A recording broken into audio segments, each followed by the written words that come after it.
दोस्तों नमस्कार। शुरू करते हैं आज की बड़ी खबरें। यदि आपको खबरें पसंद आए तो वीडियो को लाइक ज़रूर करिएगा और इसी प्रकार की खबरों के लिए आप चैनल को सब्सक्राइब कर लें। खबरें पूरी पाने के लिए वीडियो अंत तक जरूर देखिएगा। और आप हमें प्रदेश के किस जिले से देख रहे हैं कमेंट बॉक्स में ज़रूर बताइएगा। मध्य प्रदेश में निकाय चुनाव की वोटिंग के दौरान कई जगह ईवीएम खराब हुई और पोलिंग बूथ पर महिला की मौत भी हो गई। मध्य प्रदेश में निकाय चुनाव के प्रथम चरण में 44 जिलों में 11 नगर निगम, 36 नगर पालिका परिषद और 86 नगर परिषद में मतदान हुआ। इसके लिए कुल 13,148 मतदान केंद्र बनाए गए थे। इनमें से 3,296 मतदान केंद्र बहुत ही संवेदनशील थे। मतदान केंद्रों में लगभग 79,000 कर्मचारियों तथा अधिकारियों की ड्यूटी लगाई गई थी। लगभग 27,000 पुलिस बल भी डिप्लॉय किया गया था। निकाय चुनाव के प्रथम चरण में 11 नगर पालिका निगम में महापौर पद के 101 अभ्यर्थी चुनाव मैदान में थे। कुल 133, निकाय में 2850 पार्षद के पद थे। इनमें से 42 पद पर निर्विरोध निर्वाचन हुआ। शेष 2808 पद के लिए वोटिंग हुई है। इसके लिए 11,250 अभ्यर्थी चुनाव लड़ रहे हैं। वोटिंग के दौरान प्रदेश के कई जिलों में ईवीएम भी खराब हुई और छिंदवाड़ा जिले में एक महिला की मौत भी हो गई। किसानों के लिए बड़ी खबर है। प्रधानमंत्री किसान सम्मान निधि योजना पर आया है बड़ा अपडेट। इस तारीख को खाते में आएंगे 12वीं किस्त के 2,000 रुपये। पीएम किसान सम्मान निधि के मामले में लंबे समय बाद बड़ा अपडेट सामने आया है। प्रधानमंत्री मोदी की तरफ से 31 मई को किसानों के बैंक खातों में 11वीं किस्त के 2,000 रुपये ट्रांसफ़र किए गए थे। उसके बाद केवाईसी करने की अंतिम तारीख भी एक बार बढ़ाई गई है।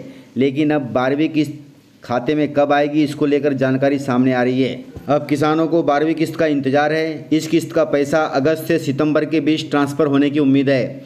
कृषि मंत्रालय के सूत्रों से मिली जानकारी के अनुसार 12वीं किस्त सरकार की तरफ से 1 सितंबर को देश भर के किसानों के बैंक खातों में ट्रांसफ़र की जा सकती है। दूसरी तरफ सरकार की तरफ से केवाईसी कराने की अंतिम तिथि को बढ़ाकर 31 जुलाई कर दिया गया है। इसलिए आप सभी प्रधानमंत्री किसान सम्मान निधि योजना का लाभ लेना चाहते हैं और 12वीं किस्त अपने बैंक खाते में ट्रांसफ़र करवाना चाहते हैं तो 31 जुलाई के पहले केवाईसी करवा लें और 12वीं किस्त का लाभ लें। रसोई गैस सिलेंडर की कीमतों में हुई है बढ़ोतरी, जिससे आमजन को लगेगा बड़ा झटका। तेल कंपनियों ने एक बार फिर झटका देते हुए रसोई गैस की कीमतों में बढ़ोतरी कर दी है। बुधवार से रसोई गैस के लिए ज़्यादा कीमत अब चुकानी पड़ेगी। तरल पेट्रोलियम गैस अर्थात LPG की कीमत में 50 रुपये प्रति सिलेंडर की बढ़ोतरी की गई है, जिसके कारण अब आपको घरेलू गैस सिलेंडर 1,003 रुपये से बढ़कर 1,053 रुपये में मिलेगा। महाराष्ट्र में बीजेपी और शिवसेना गठबंधन की सरकार बन गई है, लेकिन इसके पीछे किसका हाथ है, उसका बड़ा खुलासा हुआ है। शिवसेना को तोड़ने के लिए रातों को वेश बदलकर निकलते थे भारतीय जनता पार्टी के पूर्व सीएम देवेंद्र फडणवीस। पत्नी अमृता फडणवीस ने किया बड़ा खुलासा।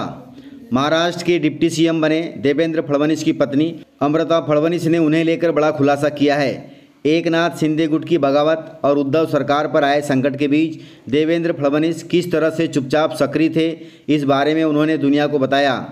अमृता फडणवीस ने कहा कि देवेंद्र फडणवीस अक्सर रात को वेश बदलकर निकल जाते थे और कई बार तो ऐसी वेशभूषा में दिखते थे कि उन्हें उनकी पत्नी ही पहचान नहीं पाती थी। उनकी पत्नी ने बताया कि देवेंद्र रात में कपड़े बदलकर एकनाथ शिंदे से मिलने जाते थे और इसी मिलन के कारण आज महाराष्ट्र में बीजेपी और शिवसेना की सरकार बन गई है।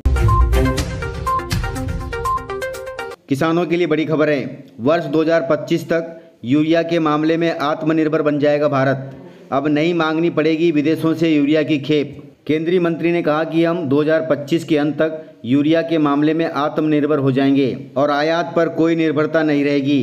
पारंपरिक यूरिया और नैनो यूरिया का हमारा घरेलू उत्पादन मांग से अधिक होगा, जिससे किसानों को यूरिया की कमी नहीं पड़ेगी। वर्तमान में देश में यूरिया का उत्पादन 200 लाख टन है, जबकि स्थानीय मांग को पूरा करने के लिए अभी 90 लाख टन का आयात किया जाता है। उन्होंने कहा कि हमारा अनुमान है कि हम 2025 के अंत तक यूरिया के मामले में आत्मनिर्भर हो जाएंगे और हमको बाहर से यूरिया नहीं मंगाना पड़ेगा। केंद्रीय मंत्री ने कहा कि किसान नैनो यूरिया का उत्पादन करते हैं तो उनकी आय में बढ़ोतरी होगी। नैनो यूरिया के उपयोग से किसानों की आय में लगभग 4,000 रुपये प्रति एकड़ की वृद्धि हो सकती है। इसलिए सरकार ने किसानों से अपील की है कि वे अपने खेतों में नैनो यूरिया का उपयोग करें और अपनी आमदनी बढ़ाएं, क्योंकि देश के कई जिलों में नैनो यूरिया उत्पादन के प्लांट स्थापित किए जा रहे हैं। फिल्म काली में काली माता को सिगरेट पीते दिखाना हुआ आपत्तिजनक। अपकमिंग डॉक्यूमेंट्री फिल्म काली के पोस्टर पर मध्य प्रदेश में विवाद शुरू हो गया है। मध्य प्रदेश में फिल्म को बैन किया जाएगा। फिल्म की डायरेक्टर लीना मणिकमेकलाई के खिलाफ एफआईआर की भी तैयारी चल रही है। गृह मंत्री नरोत्तम मिश्रा ने कहा कि फिल्म डायरेक्टर तत्काल पोस्टर से विवादित चित्र को हटाए, अन्यथा कार्रवाई की जाएगी। इस मामले में उत्तर प्रदेश सहित देश में पहले ही डायरेक्टर लीना के खिलाफ केस दर्ज किया जा चुका है। मां काली पर विवादित बयान देने वाली तृणमूल कांग्रेस सांसद महुआ मोइत्रा की मुश्किलें कम होने का नाम नहीं ले रही है।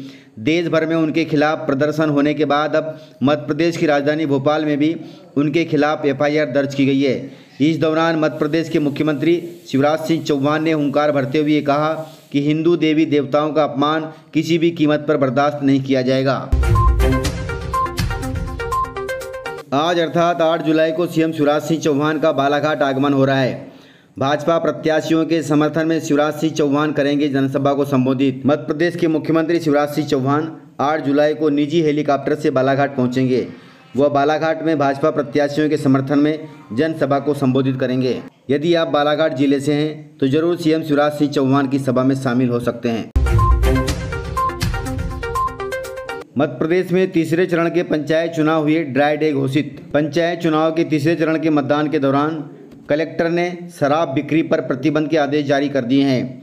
मतदान और मतगणना समाप्ति के 48 घंटे पूर्व पंचायत की राजस्व सीमा और उसकी 5 किलोमीटर की परिधि में आने वाली सभी शराब दुकानें आबकारी विभाग द्वारा जारी किए गए आदेश के अनुसार 6 जुलाई दोपहर 3 बजे से 8 जुलाई को मतदान समाप्त होने तक शराब की बिक्री और होटलों एवं बार में शराब परोसने पर प्रतिबंध रहेगा।